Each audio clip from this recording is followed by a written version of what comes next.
Bonjour à tous, bienvenue dans Si on parlait sport, le second épisode de cette saison sur TV 78. L'émission est toujours consacrée à l'actualité sportive locale et nos chroniqueurs sont avec nous pour décortiquer et analyser cette actualité.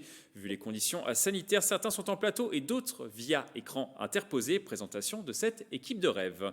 On commence à ma gauche, il est de retour dans cette émission, il est devenu petit à petit un pilier de ce talk. Il est fan du club de football de Saint-Etienne, il adore tous les sports, il fait notamment du basket et du handball fauteuil. Stéphane Demizet est avec nous en plateau. Et du rugby fauteuil. Et du rugby fauteuil. J'en oui. oublie. Ça va bien? Moi ça va. La pêche, content de revenir ici avec plus d'envie, plus l'envie de contrarier mes collègues. Et puis voilà quoi. Oui, ça fait un petit moment qu'on vous avait pas vu ici. Non, il y a eu le confinement, les soucis du Covid, et puis bon. Vous êtes de retour en tout cas. Voilà, je suis là pour bien embêter tout le monde. On passe de l'autre côté, musique. Lui aussi est avec nous en plateau. C'est sa seconde apparition dans cette émission. Il est journaliste chez TV78. Il est passionné de culture italienne et de sport. Il connaît tout sur tout. Il a sa rubrique dans cette émission à chaque enregistrement. Le journaliste de TV78, l'Italian Lover, Grégory Canale, est avec nous. Bonjour Mickaël. Bonjour, comment allez-vous Grégory? Ça va très bien, content comme la dernière fois d'avoir rejoint cette team Si on parlait sport et content de continuer avec vous, de partager cette passion du sport. Vous êtes prêts? On est toujours prêts. Oui, il faut être toujours prêt pour reparler de sport. Alors nous serons donc 3 en plateau et les autres sont avec nous via écran interposé à cause du contexte sanitaire comme je l'expliquais. C'est notre spécialiste cyclisme mais il s'y connaît dans tous les sports. Ce sportif en roue libre est licencié au club de Vélizy et il vient tout juste de s'inscrire au volleyball. Le capitaine Yann Dujarrier, il vient de se retourner, est avec nous également via écran interposé. Bonsoir Mickaël, bonsoir Grégory et bonsoir Stéphane. Bonsoir. Comment allez-vous? Bonsoir. Super bien, super bien. C'est vrai que le confinement est terminé, mais on est encore à l'isolement. On ne peut pas encore tous se retrouver et vivre normalement. Je vous cache pas que cela commence à me courir sur le haricot pour rester poli, mais tout va bien. Voilà. Grosse satisfaction. C'est vrai que dernièrement, on a eu le Tour de France qui nous a permis de passer un peu le temps. On a enchaîné avec Roland Garros et en même temps, on a le Tour d'Italie. Donc les journées sont bien remplies. Voilà. Alors lui aussi est connecté via écran interposé, c'est une légende de cette émission, un combattant, il n'hésite pas à lancer des débats, vous allez passer un excellent moment avec lui, j'en suis sûr, le gladiateur Pierre Chevalier est avec nous. Pierre Chevalier, comment allez-vous? Forme et bonheur à tous, ça va très bien, ravi de retrouver 15 jours plus tard les petits camarades, même à distance. Je crois qu'il va de toute façon falloir s'habituer à ce petit contexte un petit peu courant sur le haricot, comme dit Yann. Un petit décor champêtre derrière vous. Voilà, c'est ma longère normande. Alors on garde la meilleure pour la fin. Elle est une titulaire indiscutable de cette émission. Son sourire est ravissant, ses analyses sont renversantes. Hélène Delagrange, spécialiste pole dance à Versailles, est avec nous. Normalement. Ah voilà, on la voit. Hélène, comment allez-vous?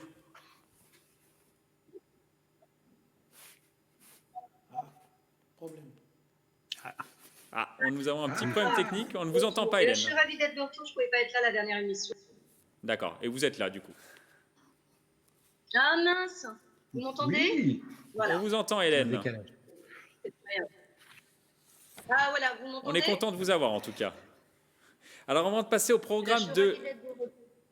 Avant de passer au programme de l'émission, on prend maintenant la direction de Saint-Germain-en-Laye. Une première mondiale s'est déroulée dans la ville. L'ultra-trailer Fabrice Pancrazi a réalisé sur 3 jours une course de 45 heures sur un tapis roulant à l'occasion de la Virade des Rois, un événement pour vaincre la mucoviscidose. Au total, ce spécialiste des longues courses a parcouru 160 km avec 10 000 mètres de dénivelé. On écoute justement l'ultra-trailer au micro de Justine Brasier. Je vous avoue, je suis totalement épuisé. J'ai dormi 1 heure la nuit dernière, avant-hier, et 2 heures cette nuit, et je dormais dans ma voiture qui est juste en face. Donc je suis totalement épuisé. Et puis il y a l'effort physique qui est extrêmement difficile, puisque sur un tapis, on fait toujours le même geste. Ça veut donc dire que ce sont toujours les mêmes muscles qui travaillent. Et je suis pétri de tendinite. Donc en plus, il a fallu gérer la souffrance liée à la douleur de ces tendinites. Quel est votre avis sur cette performance? Je trouve que c'est exceptionnel, mais bon, c'est déjà un grand champion. J'ai vu un peu son Wikipédia. J'ai vu qu'il participait à beaucoup de courses, Paris-Versailles, pas mal de marathons. Il dans est ce, vraiment ce connu. secteur des Et je crois qu'il a ultra-trails. fait aussi chez lui pendant le confinement 163 km. Oui, Donc il a il est également déjà, couru pendant le il confinement. est déjà affûté. Puis c'est pour une bonne cause. Il faut parler de la mucoviscidose. C'est vraiment une saloperie cette maladie. Il faut sensibiliser les gens, pardon. Et c'est vraiment quelque chose de fabuleux qu'il a fait. Je lui dis bravo. Ouais, je suis Pour d'accord vous, avec Grégory. Stéphane sur le côté sensibilisé. C'est bien qu'il ait pu parler de cette maladie qui tue beaucoup de personnes en France, qui touche 6500 personnes en France. Il y a des gens connus comme Grégory Lemarchal qui est mort à 23 ans. Et ce qui est important de savoir, c'est que l'espérance de vie aujourd'hui est à 40 ans pour la mucoviscidose. Elle était que de 5 ans dans les années 60. Ça veut dire qu'avec de l'argent, avec la recherche, ça peut progresser. On y La arrive recherche peut petit à progresser. petit. Donc c'est bien qu'il y ait aussi voilà, des grands champions comme ce triathlète, cet ultra-trailer qui arrive à faire de telles performances. Yann Dujarrier. Je trouve dommage qu'il faille se mettre dans un état physique aussi difficile pour pouvoir faire parler d'une maladie qui est aussi grave qu'elle puisse être dont on ne guérit pas, mais dont les progrès de la médecine permettent simplement de vivre avec. Voilà, j'ai toujours beaucoup de mal avec. J'aurais vraiment préféré qu'il fasse ce type d'effort sur une piste et courir courir en rond. Là, courir sur un tapis, psychologiquement, pour moi, c'est des heures et des heures de souffrance simplement parce que bah ouais, c'est l'image du hamster qui est dans sa roue et qui va tourner en rond sans Et pouvoir c'était une avancer. première mondiale, hein, Yann Dujarrier, je le rappelle. Comment? C'était une première mondiale. J'entends pas Michael, il y a un décalage quand vous C'était parliez. une première mondiale, cette performance. Oui, bien sûr, oui, mais ça n'empêche que je trouve, enfin voilà, là il y a un moment où, en effet, comme il le dit, physiquement il est détruit et en plus il a fait quasiment tout au moral. Donc oui, bien sûr que c'est un record mondial. Je trouve juste dommage d'être obligé pour une maladie qui est aujourd'hui très connue et d'être obligé de faire des efforts aussi importants et de se faire aussi mal physiquement pour pouvoir aider cette maladie. Et donc, du coup ouais, c'est juste ça que je trouve dommage. Ni plus ni moins. Pierre Chevalier, Je vous serais avez mis pas un petit aussi, stop à Yann Dujarrier. je levais la main, non, je ferai le doigt. Je serais pas aussi, non, pas aussi forcément tranché parce que même si c'est des conditions particulières et pas forcément celles qu'on a l'habitude de voir dans le sport, je trouve que le sport est bon pour la santé, il est bon pour les causes. C'est-à-dire dès qu'on a la possibilité de tirer la lumière sur un exploit sportif, en l'occurrence celui-ci, certes particulier sur un tapis en intérieur, mais dans tous les cas, ça nous fait en parler sur votre éminent plateau, donc c'est une bonne chose. Après, on parle souvent d'exploits en tout genre et d'exploits originaux. On en a parlé la dernière fois sur la traversée de la France en roller ou d'un désert de sel de notre ami Yvelinois. Là, en l'occurrence, c'est une bonne chose. Dans un contexte particulier qui érode un petit peu l'activité sportive, de pouvoir parler des bonnes causes et de récolter des fonds pour les mucoviscidoses. C'est pas mal. Hélène Delagrange, votre avis sur cette performance? Je rejoins un peu les deux. C'est sûr que voilà, quand on peut avoir des performances qui ont lieu en extérieur, qui ont lieu dans d'autres contextes, c'est quand même plus agréable et voilà, c'est un autre message. Maintenant, tous les moyens sont bons pour quand même continuer à avancer sur certaines causes, à rallier un peu du monde sur certaines causes. Donc bon, ça a quand même permis de la visibilité, ça a permis voilà, des résultats. Donc, qui a le mérite au moins d'être fait plutôt que rien du tout.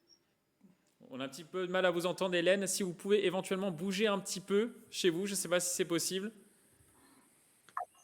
On va essayer de vous récupérer juste après. En tout cas, au total, l'Ultra Trail de Fabrice a permis de récolter plus de 9 000 €. Vous pouvez continuer à faire vos dons à l'association encore pendant un mois par téléphone au 0800 100 500. Nous allons maintenant passer au programme de l'émission. Aujourd'hui, nous allons parler du tournoi de tennis de Roland-Garros. Des Yvelinois ont participé au rendez-vous porte d'Auteuil cette année. Coup de projecteur également sur l'Yvelinois Tony Yoka qui a gagné son combat de boxe en 87 secondes. Mais avant de développer ces thèmes, on va parler JO de 2024.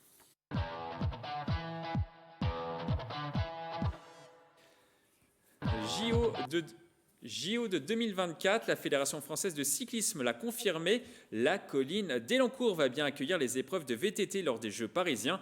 Un temps remis en question, le site a été confirmé dans le dossier. Les courses de BMX ont également été confirmées dans l'île de loisirs de Saint-Quentin-en-Yvelines, tout comme les épreuves d'équitation à Versailles. Un temps envisagé à Lamotte-Beuvron. Les Yvelines vont également organiser le cyclisme sur piste au Vélodrome national, le golf au Golf national. On écoute la réaction de Laurent Mazory, vice-président délégué au sport, sur la confirmation des sites à Saint-Quentin-en-Yvelines.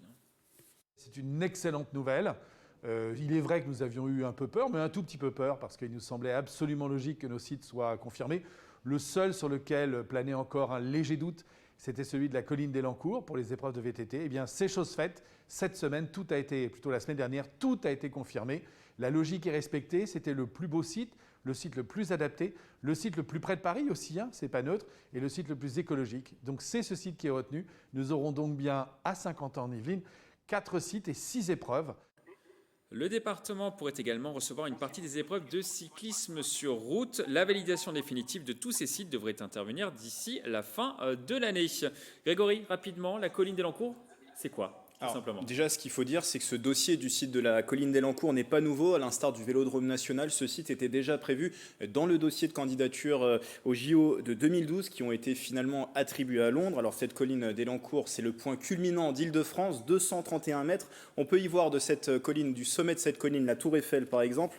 C'est le site d'une ancienne carrière où on a pu mettre des terres, des gravats qui ont été amoncelés lors de la construction de la ville nouvelle de Saint-Quentin-en-Yvelines dans les années 70. Alors, depuis, la nature y a repris ses droits, des compétitions sportives s'y tiennent. On voit la verdure, notamment, sur ces on voit images. la verdure, tout à fait. Il y a la Revancharde qui se tient chaque année sur cette colline, qui est une compétition de VTT. Il y a les championnats de France FSGT qui s'y sont tenus également en 2007. En 2016, c'est un site que l'agglomération de Saint-Quentin-en-Yvelines souhaite valoriser, à qui elle souhaite donner un avenir avec des aménagements en vue de ces JO. Alors, le site a pu être remis en question pour son impact environnemental. Un autre point soulevé, Mickaël, c'est aussi celui du dénivelé qui ne rendrait pas le parcours aussi compétitif. C'est pourquoi le championnat, les épreuves ont été un temps évoquées du côté de Chamonix. On a pu aussi parler de ces épreuves de VTT du côté de Chamonix dans les Alpes. Mais la colline d'Elancourt a tenu la corde. Elle devrait être, sauf grande surprise, pour ces JO, le site de ces épreuves, je vais y arriver, de VTT. Yann Dujarrier, Stéphane de Bizet, vous pouvez intervenir ? Ils sont toujours sur la décision du 17 décembre, de l'accord final. Sur l'accord Pour l'instant, final, c'est pas sûr encore. Ce n'est pas encore sûr et certain, car ils ne savent pas encore si oui ou non le VTT sera inscrit au JO de 2024. Voilà, pour l'instant, c'est pas du 100%. Pour l'instant, ce n'est pas sûr à 100%. Le site a été retenu, mais l'épreuve ne sera pas forcément organisée. Voilà. Yann Dujarrier, vous qui êtes notre spécialiste cyclisme, est-ce que vous comprenez ou pas cette décision de maintenir la colline d'Elancourt ? Mais complètement. Je me souviens du parcours sur les JO de Londres, qui était aussi un parcours complètement. Enfin, c'était pas un parcours naturel, c'était un parcours qui avait été vraiment fabriqué pour cette épreuve. Donc du coup, la colline d'Elancourt est une colline qui est existante. Il y aura des aménagements à faire pour peut-être un petit peu durcir le parcours et augmenter un peu le dénivelé. Mais il a tout à fait sa place. Et en plus, voilà, je veux dire, on reste à une demi-heure de Paris quand on est sur Elancourt en voiture. Pour moi, c'est normal que ce type de site puisse recevoir ces épreuves. Et d'ailleurs, c'est bien que toutes les épreuves de cyclisme puissent avoir lieu dans le 78. On va vraiment pouvoir emmagasiner là-dessus et tant mieux. Voilà, on a le Vélodrome de Saint-Quentin, on a la piste de BMX qui va être sur la base de loisirs. L'épreuve de route normalement est prévue en Vallée de Chevreuse. Vous en avez pas parlé, mais je ne sais pas si c'était confirmé ou pas. Ce n'est pas encore confirmé pour le cyclisme sur route. Normalement, ça devrait être un départ vers Rambouillet pour une arrivée sur les Champs-Élysées, mais ce n'est pas encore confirmé. D'accord, voilà, mais bon, ça reste en En passant partie par la sur Belle Chevreuse, 78 et donc effectivement. les Yvelines seront mises à l'honneur. Donc non, non, très très bien. Et moi, ça me remplit de bonheur puisque ben, ouais, j'ai envie de pouvoir participer, enfin, pas participer, mais pouvoir voir un maximum d'épreuves quand les JO seront chez nous en 2024. Voilà. Pierre Chevalier, qu'est-ce que vous en pensez de cette colline d'Elancourt? Ben, moi, je trouve qu'il faut se rappeler que c'est Paris 2024, donc c'est des JO à Paris. On a souvent délocalisé un certain nombre d'épreuves, bon, par nécessité ou par obligation, la plupart du temps. Notamment les épreuves de voile vont être organisées du côté de Marseille, et on va dire, ça met un coup de projecteur et ça fait bosser les territorialités un peu partout en France, mais ça reste une organisation parisienne. C'est les JO de Paris 2024. Donc, si on peut trouver un lieu qui est proche de Paris, comme l'est la colline d'Elancourt, ça me semble cohérent dans la tenue du dossier et l'organisation surtout, et la logistique, parce qu'il faut être aussi à proximité du village olympique pour les athlètes si cette épreuve est confirmée. Donc, je trouve ça à la fois cohérent, bien pour les Yvelines, parce que on le rappelle souvent ici, c'est une terre de sport. Donc, dans le cadre des JO de Paris, ça me semble une bonne chose de l'avoir à moins de 30 ou 40 kilomètres. Et pas Hélène à de Lagrange? Chavigny, même si, à mon avis, même si les panoramas sont superbes. Hélène, je crois qu'on vous a récupéré. Ça Oui, va oui, mieux. je me suis reconnectée, ça devrait aller Bien. mieux. Parfait. Le projet, en fait, de toute façon, était celui-là. Donc, voilà, on attend juste de savoir si c'est validé. Moi, je pense que, Ah, c'est comme validé au c'est- niveau français, mais après, il faut que ça passe par oui, le voilà, CIO qui validera ensuite. voilà, qu'on ait la validation vraiment Définitive. finale de toutes les instances. Mais on attendait avec impatience d'avoir cette réponse-là. On sait que le lieu est il est complètement possible de l'aménager et d'en profiter. On reste en région parisienne, comme l'ont dit Yann et Pierre. Donc pourquoi pas et pourquoi aller chercher plus loin et ailleurs alors que tout est par ici et que c'est complètement possible. On ne parle pas en plus d'un réaménagement total du site pour créer de toutes pièces quelque chose. On a déjà une bonne base pour pouvoir faire ces épreuves-là. Donc pour moi, si ça peut se faire ici, voilà, on attend cette réponse, mais voilà, j'aimerais bien que ce soit validé aussi. Donc, si je comprends bien, c'est un grand oui hein, autour de cette table et via écran interposé pour la colline d'Elancourt. Est-ce que vous validez également les autres sites, Grégory, par exemple, Ouais, le Golf j'avais National? juste quelque chose à Oui, rajouter sur la allez-y. colline d'Elancourt. Moi, c'est vrai que je suis d'accord avec ce qui a été dit sur les infrastructures existantes. Voilà, on les a dans les Yvelines, donc il faut aussi en profiter. On pourra parler du Vélodrome national ou du Golf national dans un instant. Moi, la seule interrogation sur la colline, à l'instar de ce qui a pu se passer dans d'autres JO, ma volonté, c'est de voir quand même un projet durable qui puisse après durer dans le temps et qui puisse servir aussi à l'avenir, parce qu'on a vu des infrastructures qui ont pu être construites pour les JO qui aujourd'hui sont à l'abandon, des choses à Tokyo ou dans le monde entier. Donc, À Athènes, à Rio, tout par à exemple. fait. Donc moi à 100% pour la colline d'Elancourt, mais avec un projet durable qui va pouvoir donner un avenir à cette colline d'Elancourt. Normalement, c'est sur les rails également, hein, pour un projet un peu plus durable. Le golf national, c'est logique. Pierre Chevalier, vous qui êtes notre spécialiste golf, hein, rugby aussi, mais golf aussi. Ben, particulier. évidemment, c'est logique. On a un site qui a été de nombreuses fois plébiscité au niveau national et international, des Open de France depuis de nombreuses années, la Ryder Cup avec le succès que l'on connaît en 2018. Donc évidemment, ce parcours de championnat qui s'installe définitivement à nos portes et dans notre département des Yvelines, c'est le lieu évidemment le lieu dédié pour une très très belle compétition olympique de golf. Le golf national qui a d'ailleurs fêté ses 30 ans. Pierre Chevalier, Eh oui. c'était Eh le oui. lundi 5 octobre. Pareil. J'ai vu, Ah bah, ouais. j'ai vu un petit mot du président de la Fédération française de l'époque, Claude Roger Cartier, qui effectivement rappelait qu'en 1990, ce parcours sortait de terre de manière assez anonyme, dessiné par Hubert Chénaud à l'époque. Et puis, au fur et à mesure des années, il y a eu des investissements, il y a eu des gros objectifs et une belle stratégie à la fois sportive et spectacle qui en a fait le bijou golfique que c'est aujourd'hui. Le Vélodrome national, Yann Dujarrier, on valide également. Bah oui, parce qu'il faut bien le remplir ce vélodrome. Et comme on sait, eh ben, des beaux événements comme les JO feront que le vélodrome national sera plein tous les jours pour aller applaudir nos sportifs français. Bien sûr, et c'est aussi un très bel outil, hein. Tous les sportifs qui ont pu venir, tous les sportifs internationaux qui ont pu venir rouler sur ce vélodrome l'ont tous dit que c'était une très très belle piste. Donc elle doit avoir, de toute façon, c'est le seul beau vélodrome que l'on ait, très beau vélodrome que l'on ait en France, qui pourrait accueillir 5000 Pour une personnes. fois, il y aura C'est du une vélo au capacité. vélodrome. Comment? Et pour une fois, il y aura du vélo Oui. au vélodrome.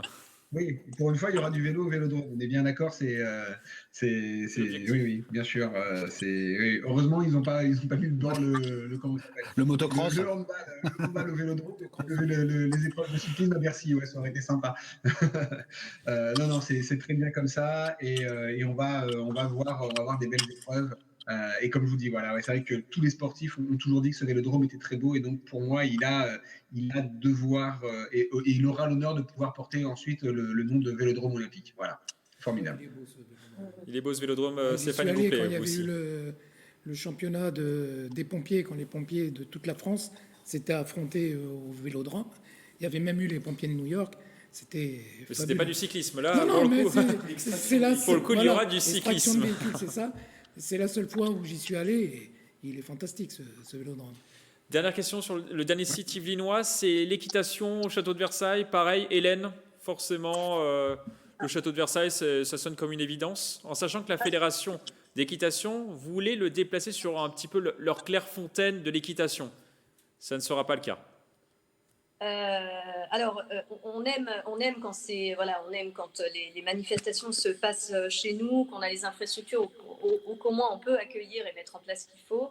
Après, je pense que le choix, tout en restant local, doit aussi prendre en compte un peu la meilleure infrastructure pour pouvoir accueillir ça.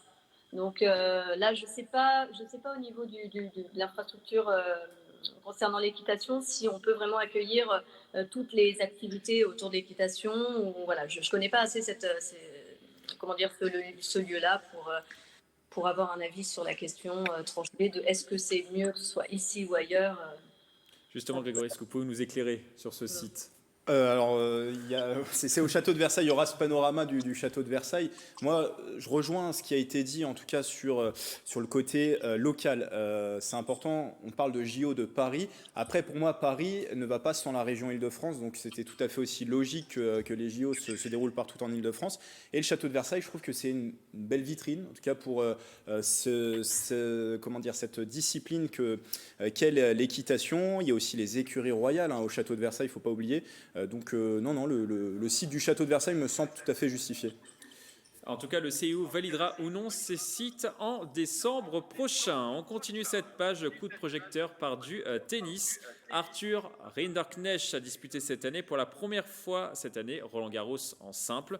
Le joueur originaire de 25 ans formé à Saint-Germain-en-Laye au comité des Yvelines de Feucherolles. Aujourd'hui, 163e joueur mondial s'est incliné au premier tour face au Slovène Ajax Bedene, 56e joueur mondial. Arthur Rinderknecht a quand même réussi à lui prendre un set, le score 6-2. 6-7, 6-4, 6-4. On écoute la réaction de l'un des hommes qui l'a vu grandir dans les Yvelines, Patrick Ottaway. Il était invité sur notre plateau. On l'attendait à ce niveau-là. La seule inconnue qu'on avait, c'était premier Roland-Garros, peut-être un peu de fébrilité. Il a fait les qualifs l'année dernière. Il a fait un excellent match par rapport aux conditions de jeu, par rapport à un joueur qui est un peu plus fort que lui. Il arrive à lui prendre un set, il rate un petit peu le coche. Au troisième, il a une petite occasion, mais là, il n'y a pas beaucoup de place. Mais non, très satisfaisant, super comportement, super attitude. On est fiers de lui, pas de souci. Une réaction sur Arthur Rinderknecht, peut-être, Stéphane de Bizet ? Je ne connais pas assez bien, je sais qu'il a été invité, qu'il s'est bien débrouillé pour une première fois, que je crois qu'il était encore en compète en double. Il a fait un double, il a fait un double également sur cette quinzaine, aussi, mais bon. Également, au deuxième tour. Éliminé au deuxième tour, donc ça va le forger, de l'expérience, et puis voilà. Ouais, il est sur le circuit depuis environ 3 ans, donc bonne expérience. Il apprend. C'est vrai que c'est une belle progression sur le circuit depuis 3 ans. Il a 25 ans, il est 163e joueur mondial. Cette année 2020, c'est peut-être un petit peu son année aussi. Donc première participation en simple à un tournoi du Grand Chelem qui est Roland Garros. Voilà, parce qu'on l'avait déjà vu en double il y a 2 ans. Tout à fait, avec Florian Lacatte, exactement, qui est également yvelinois. Qui est également yvelinois, également formé à Feucherolles aussi dans ce pôle du tennis à Feucherolles, ici dans les Yvelines. Donc voilà, c'est une belle progression. Il a gagné cette année 2 tournois de Challenger. Il revient de 4 ans où il a été formé au Texas dans une université. Il a pu notamment gagner sur la volée, qui est un petit peu une spécificité américaine au tennis. Donc non, belle progression et c'est aussi encourageant pour la suite, à 25 ans, de disputer ce premier tournoi du Grand Chelem. Yann Dujarrier, Arthur Rinderknecht, est-ce que vous connaissiez? Pas du tout. Pas du tout, mais pas plus que Gaston qui est allé jusqu'au 8e de finale. Donc voilà, alors Gaston, c'est la nouvelle génération. Lui, il a 25 ans, notre Yvelinois. Moi, je dis juste que, alors après, il y a une information que je n'ai pas et que j'ai regardé quelles étaient les primes qui étaient versées aux joueurs qui perdaient au premier tour.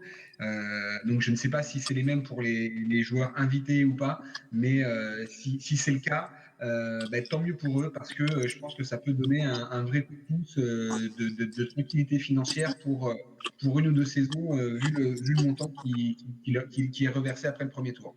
Donc c'est très bien que Roland Garros puisse mettre quelques Français à l'honneur, et puis après de toute façon ça les fait aussi grandir. Alors cette année, c'est vrai que c'était quand même très très particulier avec cette jauge à 1000 spectateurs sur tout le stade de Roland-Garros. Donc du coup, on ne retrouve pas l'ambiance habituelle d'un tournoi du Grand Chelem comme on peut les vivre tous les ans.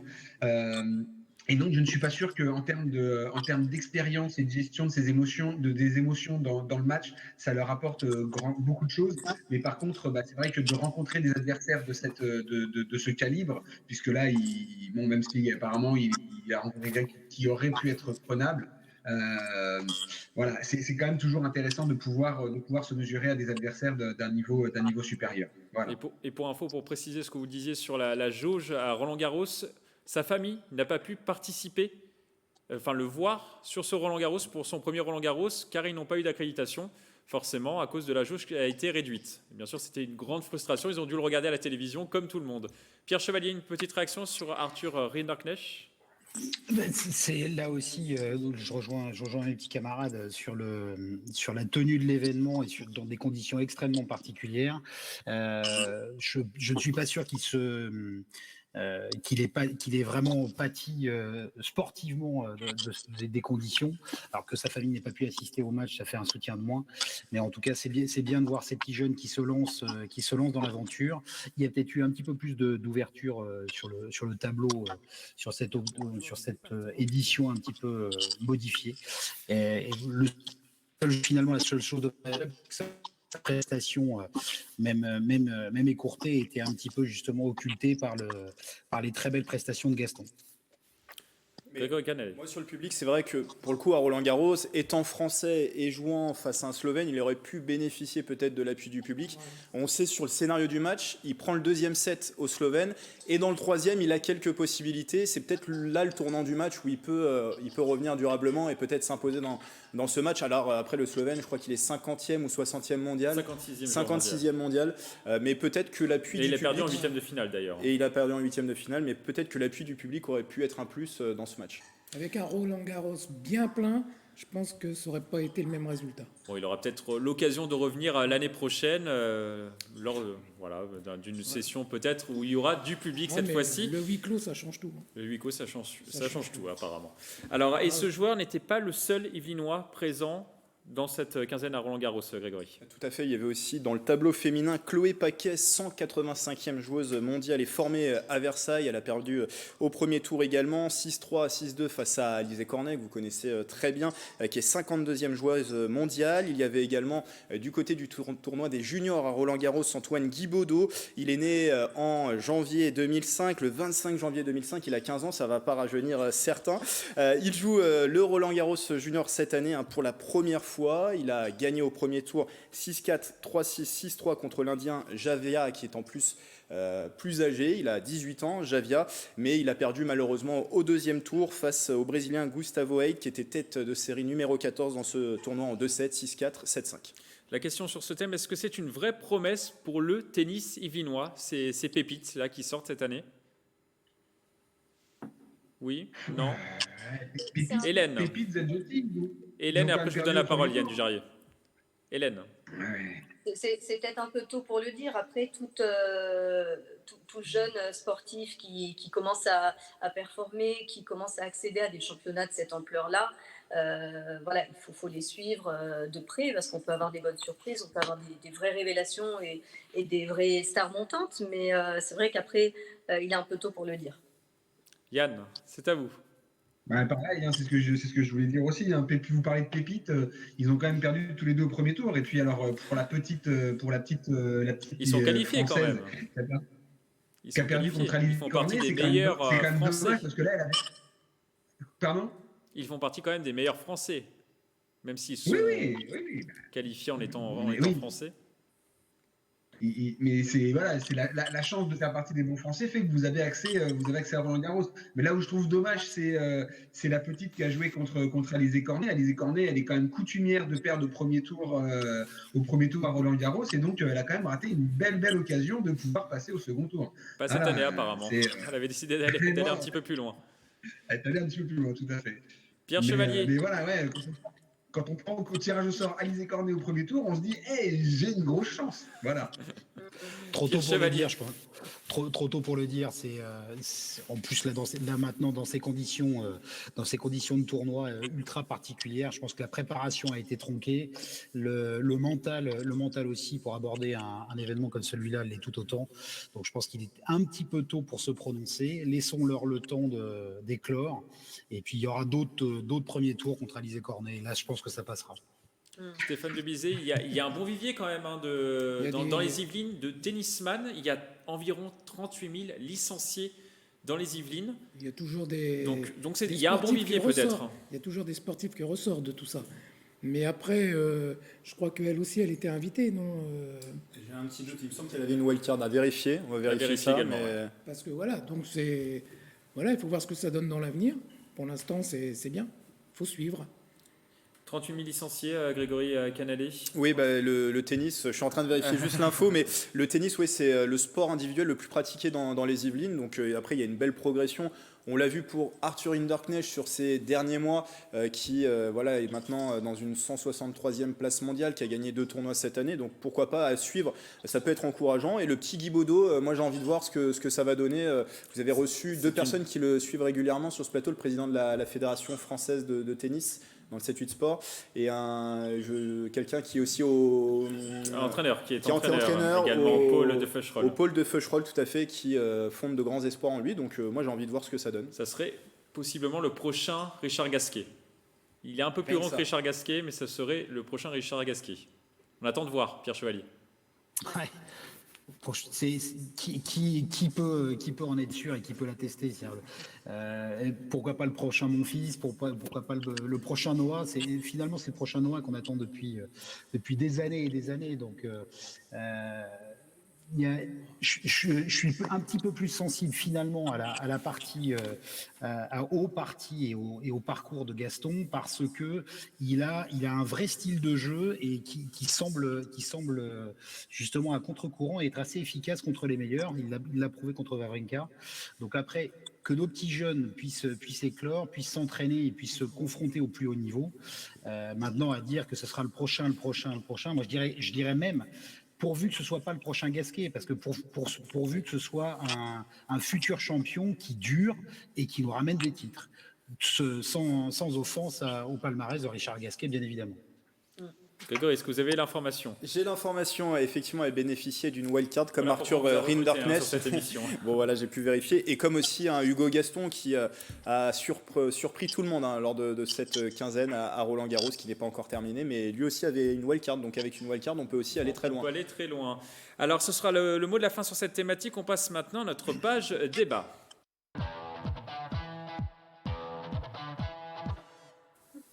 Dans cette page débat, c'est votre rubrique Grégory. Nous l'avons baptisée l'envolée de Grégory.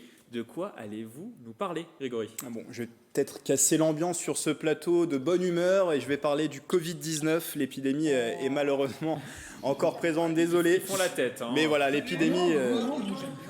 Vous aimez bien le Covid-19 ? On est voilà. Un peu moins fan pour le sport. Un peu moins fan. Bon, elle est malheureusement encore présente, cette épidémie, avec un département des Yvelines qui est classé en zone alerte. Le sport doit continuer, mais ne doit pas être pour autant au-dessus de la vie des êtres humains, ne doit pas mettre en danger les vies humaines. Alors, ce paramètre du Covid-19, il a été très bien pris en compte par les clubs sportifs amateurs comme professionnels qui ont dû prendre en compte donc, ce paramètre pour cette saison. Il a fallu s'adapter avec des mesures sanitaires qui ont été mises en place. On en parlait la dernière fois avec Pierre sur ce plateau, notamment pour le rugby, moi pour le football. Il y a des protocoles, le port du masque dans les vestiaires, dans toutes les parties communes, en dehors des terrains, jusqu'à la mise en place sur le terrain, le traçage des joueurs qui viennent s'entraîner et qui jouent des matchs pour identifier très rapidement s'il y a des cas positifs, voilà les cas qui ont été en contact. Le sport s'est adapté et tant mieux, mais malheureusement le risque zéro n'existe pas et on a vu des cas de positivité un peu partout dans le département. Vous en avez parlé dans le 7-8 Sport, Mickaël, des suspicions de Covid-19 ont été décelées au rugby club de plaisir à la fin de l'été. Résultat, les joueurs n'ont pas pu s'entraîner durant une semaine et c'était une semaine décisive puisque c'est celle qui précédait la première journée de championnat de Fédéral 2. Ils n'ont pas pu s'entraîner les Plaisirois et ils ont perdu ce match face à Poitvin 25-24. Ils ont perdu. Ça s'est joué d'un point. Ça s'est joué d'un point, donc on peut penser qu'avec une forme physique un peu plus fraîche, ils auraient pu aller chercher cette victoire. Ils ont perdu aussi leur deuxième journée de championnat. Et ils ont gagné lors de la troisième journée. Je ne dis pas qu'il faut aller chercher ce paramètre Covid comme la seule justification à ces deux défaites pour débuter, mais je pense que ça a forcément influé. Depuis le début de saison aussi, le sport yvelinois a dû faire face à plusieurs reports. C'est le cas pour l'AS Poissy. Le club de football a compté au même moment 9 cas positifs dans son effectif et la rencontre face à Châteaubriand, elle n'avait pas pu se tenir, c'était le 19 septembre dernier. Elle se tiendra finalement ce mercredi 7 octobre. Et c'est de la Nationale 2. Hein. C'est de la Nationale 2 pour le football, donc c'est le 4e niveau national. On sait que pour avoir le rythme, Poissy, on sait aussi qu'ils sont en mauvaise passe dans cette Nationale 2, ils sont bons derniers. Pour accumuler le rythme des matchs, il faut... Ça n'a pas dû les aider. Hein. Ça peut dû les aider, il faut les enchaîner. Donc on peut aussi estimer qu'ils n'ont pas eu toutes les ressources nécessaires. Alors il y a aussi d'autres sports, le handball, pour terminer. Les féminines de Montigny-le-Bretonneux qui évoluent en Nationale 2 ont été concernées par le coronavirus. Côté masculin, ce sont les handballeurs de plaisir qui se sont retrouvés aussi privés de matchs en raison du coronavirus. Alors malheureusement, ce n'est que le début. On est à un mois seulement du début de la saison. Ça fait un mois qu'on a repris cette saison. Il y aura forcément d'autres épisodes à venir avec des préparations physiques tronquées, des calendriers qu'il va falloir sans cesse remodeler et des dates de report qui vont être de plus en plus difficiles à trouver. Des joueurs clés aussi qui vont peut-être manquer à des moments clés de la saison certaines rencontres. Pour moi, l'épidémie, elle va fausser complètement cette saison sportive. C'est peut-être pessimiste, mais pour moi, le grand vainqueur de cette saison, ça va être le Covid-19. Non, vous ne pouvez pas dire ça, Grégory. Moi, je dis qu'il a raison. Est-ce qu'il peut dire ça, Absolument, absolument. Le vainqueur, c'est le Covid. Tout est faussé. Entraînement, les matchs.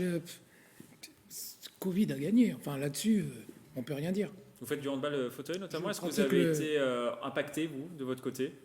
Les conditions, c'est qu'on doit arriver au gymnase avec le masque. On l'enlève pour les entraînements. Et ensuite, on le remet pour quitter le gymnase. Mais c'est sûr qu'on ne s'entraîne pas dans des conditions normales. Il y a des joueurs qui ne peuvent pas venir parce qu'ils sont fragiles. Il y en a d'autres qui sont importants pour l'équipe qui ne viennent pas parce qu'ils ont peur. Donc, tout est faussé. Tout est faussé. Hélène, est-ce que vous avez ce sentiment-là aussi, tout est faussé ? Ouais, après, je dirais pas que c'est le grand vainqueur, mais en tout cas, c'est le gros adversaire. C'est le gros adversaire de tous les sports en général en ce moment. Que ce soit dans la pratique, dans la compétition, dans les entraînements, ça met des bâtons dans les roues, ça change toute l'organisation structurelle de chaque activité, toute l'organisation, au niveau des plannings et des habitudes des adhérents. Tout est remis à zéro ? Non, je dirais pas ça, mais tout est... Voilà, tout est entaché, tout est entravé. Il y a vraiment, on n'est pas du tout, on pourra jamais comparer ces années-là à des années sans coronavirus. C'est pas possible. Yann Dujarrier, vous qui êtes très en colère quand on parle de coronavirus, de Covid-19, qu'est-ce que vous en pensez? Est-ce qu'il a gagné ce Covid-19? Ah bah non, on est en guerre avec lui et c'est nous qui allons gagner. Ça, alors là, vous pouvez pas. Enfin, il va nous embêter et il va nous déranger pendant longtemps. Oui, ça c'est clair. Mais de toute façon, c'est nous qui allons gagner au final. On va trouver comment l'anéantir tout simplement. Maintenant, aujourd'hui, oui, voilà, il faut s'adapter, il faut modifier sa façon de vivre. Et puis Mais est-ce que pour ça fausse ces espérer. championnats, Yann Dujarrier? Bah oui. Vous savez, je vais comparer ça. On dit toujours sur un championnat de Ligue 1, chaque équipe a toujours des pénaltys refusés, etc. Et ben là, c'est un peu le même principe, c'est-à-dire que oui, il va y avoir des équipes qui à certains moments vont être favorisées, à d'autres moments seront défavorisées. Je pense que tout le monde est impacté de la même manière par ce virus. Donc enfin, vivons avec et avançons et puis c'est tout quoi. On gagnera le match contre la Covid et puis maintenant ouais voilà, prenons les mesures mais continuons de vivre. Pierre Chevalier. Restons au niveau du sport départemental là, et donc dans les Yvelines et un exemple que je connais bien, Grégory le rappelait là sur la partie rugby, je pense que c'est avec les matchs reportés que va commencer vraiment le joli bazar et l'inéquité sportive. Là actuellement, on a déjà connu dans le championnat de Fédéral 3 par exemple avec le RC Versailles, qui par ailleurs a bien commencé pour nous, mais on a connu déjà des reports de matchs dès la première journée. Sur les 6 matchs de la poule, il y avait déjà 3 matchs reportés, qui sont reportés actuellement en février. Il y en a eu sur la 3e journée et il y en aura sans doute sur la 4e qui se joue dimanche. Il y a un moment où le calendrier ne pourra plus absorber justement tous ces reports-là et il va y avoir un choix à faire en termes d'équité sportive et en termes de règlement. Ah, on vous a perdu, Pierre Chevalier. Décidément. Est-ce qu'on vous récupère? Ah, On vous entend. C'est là où le. Voilà, on vous entend. Parfait.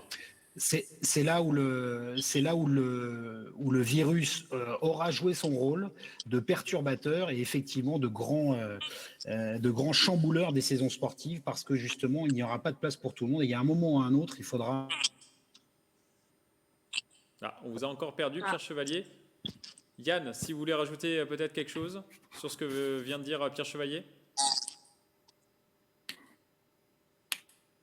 Yann Dujarrier. C'est à la fin du bal qu'on paiera les. Voilà. Stéphane Demizet. Non. Stéphane Demizet, allez-y.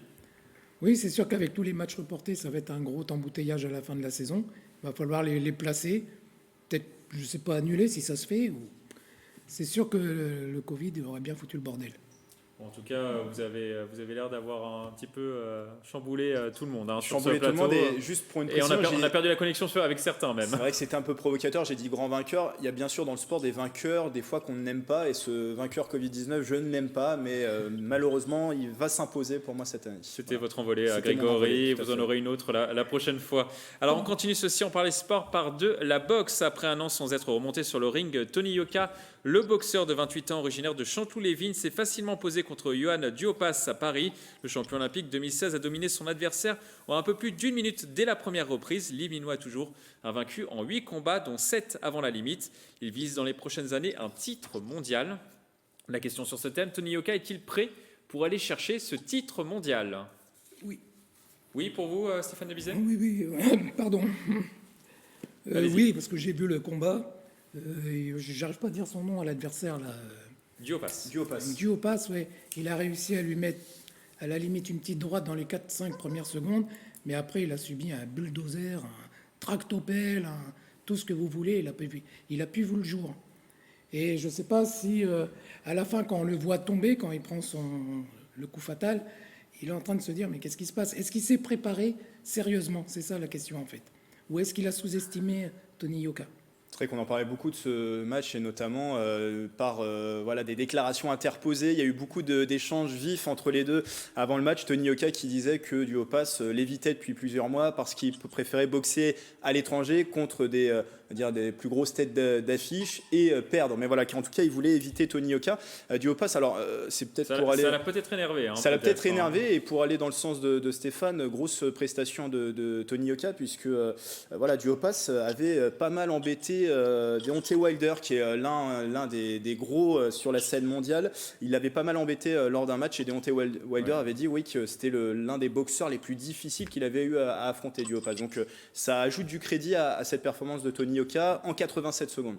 Oui, Deontay Wilder, 42 victoires pour 41 KO depuis le début de sa carrière, une défaite et un nul. Et il a 34 ans, c'est une tête d'affiche vraiment de la discipline. Ouais, alors, est-ce qu'il est prêt? C'est un cogneur. Est-ce qu'il est prêt ou pas, Pierre Chevalier, selon vous? Oui, je pense qu'il est de plus en plus près. Donc là, je ferai juste un parallèle, comme on parle de sport dans cette émission, avec sport et spectacle. On a en ce moment pas l'occasion de voir beaucoup de rencontres sportives, ou du moins dans des conditions normales. À la U Arena de la Défense, c'était le cas. Bon, les spectateurs ont peut-être eu justement des regrets que ça ne dure pas plus longtemps, mais il faut se rappeler que l'objectif quand même et la stratégie de Yoka, c'était de ne pas l'emmener loin dans les rounds, parce que justement c'est un besogneux et qui emmène ses combattants vraiment loin dans le combat et qui peut gagner au point plutôt que par KO. Donc là, il a appliqué sa stratégie, ça a marché, c'est assez spectaculaire, effectivement totalement inattendu, et c'est ce qui me fait penser et ce qui me fait dire qu'il était dans des conditions particulières, il était prêt. Donc contre un boxeur de cette trempe-là, contre un champion de cette trempe-là, le mettre au tapis en 87 secondes, ça c'est juste assez phénoménal. Donc vraiment, oui, plutôt la partie oui, il est prêt et vivement que ça arrive. C'est plutôt positif pour vous, Grégory Canali. Et puis il ne faut pas oublier que ça faisait un an qu'il n'avait pas mis les gants, Tony Yoka, à cause du coronavirus. Il y a forcément des rencontres qui n'ont pas pu se tenir, mais aussi parce qu'il y a eu ces suspicions de dopage, 3 manquements à des contrôles antidopage. Donc c'est une belle revanche voilà, depuis ces faits. Et c'est vrai que Tony Yoka, c'était dans sa stratégie, il l'a dit après le combat, c'était de tester son adversaire et il a senti très vite qu'il y avait une opportunité, parce que c'était quand même un combat qui était prévu en 12 rounds. Donc grosse performance, ouais. De Tony Yoka. Et il a signé également avec un nouveau promoteur américain. Tout à fait. Donc il devrait faire des combats. Bob Iger, je crois. Bob Iger, tout à fait. J'avais le nom qui était noté quelque part. Voilà. Et il fera normalement des combats aux États-Unis. Est-ce qu'il faut quand même qu'il attende un petit peu, Hélène, selon vous, avant de se lancer dans un championnat du monde contre un Anthony Joshua, un Deontay Wilder, un Tyson Fury, des gros boxeurs? Je pense que lui-même ne se pose pas ce genre de questions. Il est un peu en fonction de ce qu'on lui propose. S'il a l'énergie d'y aller, autant qu'il y aille. Après, de toute façon, comme on disait, une année sans combat, voilà, on aura des réponses assez rapidement dans les prochains combats. Et puis, les combats qu'il aura aux États-Unis aussi vont quand même pas mal jouer. Et c'était son souhait aussi. Il me semble qu'on avait un peu parlé de ça. D'être représenté. Il veut faire quelques petits combats entre guillemets pour être prêt pour des gros combats. De toute façon, toute expérience est bonne à prendre, donc autant qu'il le fasse. Après, c'est aussi à lui de juger voilà, s'il se sent prêt à y aller, s'il estime avoir assez d'expérience, assez d'entraînement. Mais je pense qu'à un moment donné, quand les opportunités sont là, il faut y aller et donner le meilleur, et ouais, il faut y aller. Hein. C'est maintenant. Yann Dujarrier, vous qui êtes un fan absolu de boxe.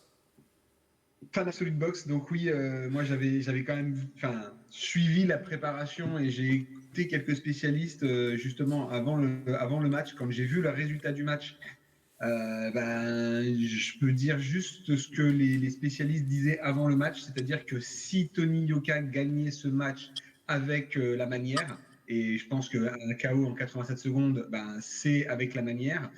Il prenait une place dans la hiérarchie mondiale, chose qu'il n'avait pas encore fait jusqu'à présent, puisqu'on pouvait critiquer les adversaires qu'il avait pu avoir.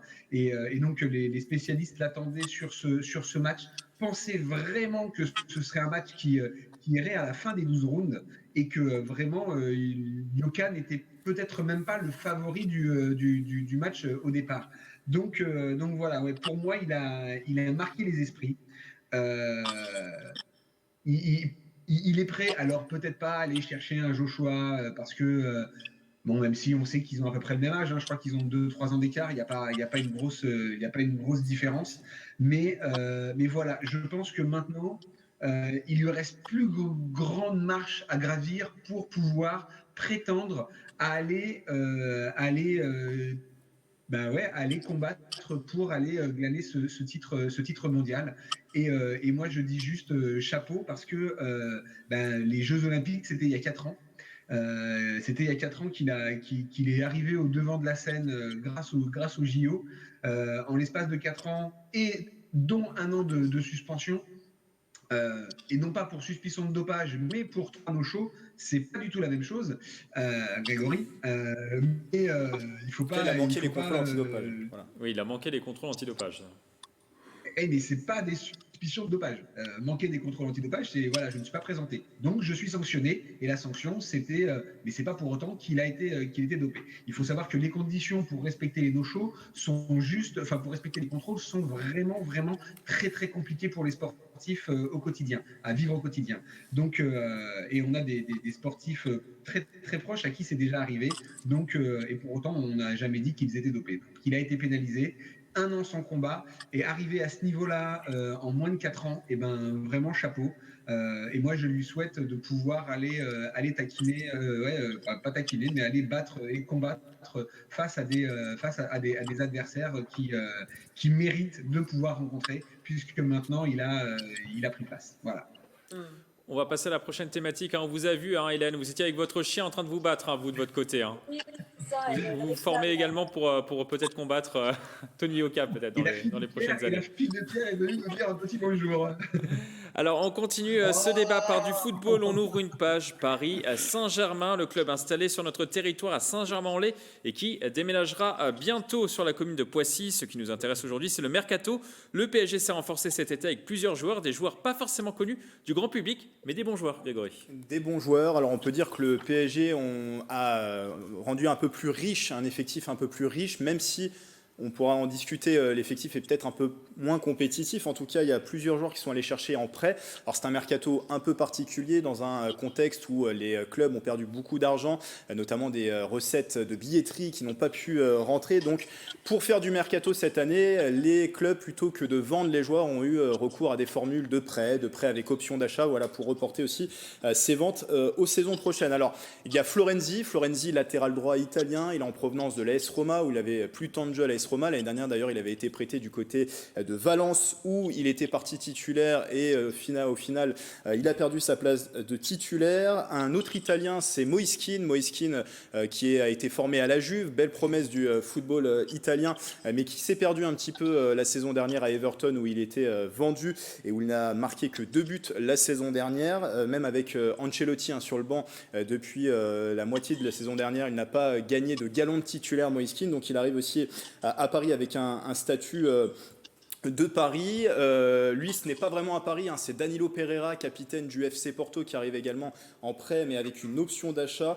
Danilo Pereira, qui a 29 ans, international portugais, qui a un profil très intéressant, qui pourra épauler au milieu de terrain Marco Verratti. Donc lui, c'est vraiment une référence à son poste. Et la petite surprise en fin de mercato, c'est Rafinha, qu'on n'attendait pas forcément. Qui vient de Barcelone. Qui vient de Barcelone, qui était plus titulaire à Barcelone, mais qui amène un peu plus de solutions. Paris également. Un Paris, un peu plus de solutions avec un profil de milieu relayeur au milieu de terrain. Mais dans le même temps, Paris a perdu Thiago Silva, Edison Cavani et Thomas Meunier. Est-ce que le PSG s'est finalement renforcé en vue de cette Ligue des Champions qu'ils n'ont pas réussi à avoir cette année en perdant en finale contre le Bayern de Munich? C'est la question sur cette thématique. Stéphane Debizet, je vous donne la parole et après on fait un petit tour de table. Est-ce que le PSG c'est plus fort ou pas que la saison dernière pour remporter cette Ligue des Champions? Tous les ans ils disent ça, mais après, comment dire, moi ce que je veux dire, c'est qu'il manque un taulier à chaque poste. Pour moi, il faut un taulier en défense, il faut un taulier en milieu de terrain, et il faut que les attaquants puissent jouer entre eux et arrêter de faire du Neymar-Mbappé, Mbappé-Neymar. Ça ne joue pas ensemble en attaque, et tant qu'ils n'y arriveront pas, ils ne pourront pas gagner cette Ligue des Champions. Même s'ils se renforcent tous les ans avec des superstars, mais bon. Yann Gerrier. Voilà, dubitatif. Maintenant, parce que on perd un Cavani qui plus de 200 buts pour Paris. Le meilleur buteur de l'histoire du club, qui je le précise. 200 buts. Comment? Le meilleur buteur de l'histoire du club, du PSG. Voilà, oui, tout à fait, ouais, meilleur buteur de l'histoire du club. Je ne sais pas ce que ces joueurs qui étaient en perdition dans leur club respectif vont pouvoir apporter au PSG. J'espère qu'ils ont vu en eux des pépites et que Thomas Tuchel pourra réussir à en sortir le meilleur rendement. Voilà ce que l'on peut souhaiter. La seule chose que moi je peux dire aujourd'hui, c'est que la réponse, on la verra dans quelques jours lors du premier match PSG-Manchester. On sait que déjà Paris a quand même eu du mal à rentrer dans son championnat de France, même si c'est pas très très grave et que la finalité, on la connaît au niveau du championnat de France. Maintenant, la Ligue des Champions, c'est 6 matchs qu'il ne faut pas rater pour pouvoir très rapidement se qualifier pour les tours suivants. Donc, et là, il faut rentrer dedans tout de suite. Et on attaque par un gros morceau qui est Manchester, même si Manchester vient de prendre un gros carton à domicile le week-end dernier. Merci Yann. Ils retrouveront Cavani en plus. Manchester Cavani, a effectivement. enregistré l'arrivée de Cavani. Voilà. Pierre Chevalier, très rapidement, et Hélène aussi très rapidement. C'est bientôt la fin de cette émission. Moi, je trouve que c'est surtout très sobre et très cohérent. C'est-à-dire que c'est beaucoup moins clinquant que les premières années qatari. Il y a beaucoup moins d'euros, il y a beaucoup moins de grandes stars, sauf que c'est sûrement des seconds couteaux assez efficaces et un peu revanchards, notamment Rafinha qui est de retour de près du Celta Vigo. Ça, à mon avis, c'est la bonne pioche. Donc, plutôt cohérent, ça brille moins. Hélène. Tout pareil. Non, je suis plutôt d'accord, mais après, voilà, je n'ai pas grand-chose à ajouter. Voilà. Comme Merci, les Hélène. smileys, comme ça. Très rapidement pour dire aussi qu'il y a aussi Icardi et Sergio Rico qui sont aussi dans ce mercato parisien, qui étaient déjà prêtés la saison dernière au Paris Saint-Germain. Le Paris Saint-Germain les a achetés, et juste pour rajouter quelque chose, voilà, je pense qu'ils ont un effectif plus riche, mais en attaque ça s'est affaibli. Ils ont perdu Cavani, ils ont perdu Choupo-Moting aussi, qui était un bon remplaçant, et Moise Kean, ça reste un pari. On va voir s'il arrive à s'imposer au Paris Saint-Germain. Bon, on suivra ça avec attention en tout cas dans ce Si on parlait sport. C'est déjà la fin de cette émission. On va terminer comme d'habitude par une citation. Aujourd'hui, je vous propose une citation du tennisman Roger Federer. Certains veulent y arriver, certains espèrent y arriver, d'autres y arrivent. Je vous laisse méditer très rapidement. C'est la fin de cette émission, Stéphane Tournoi Debizy. de hand-fauteuil ce week-end à Montigny, samedi. Si vous voulez venir voir, allez-y. Les Endiablés vont encore gagner. On va voir ça. À bientôt sur TV 78.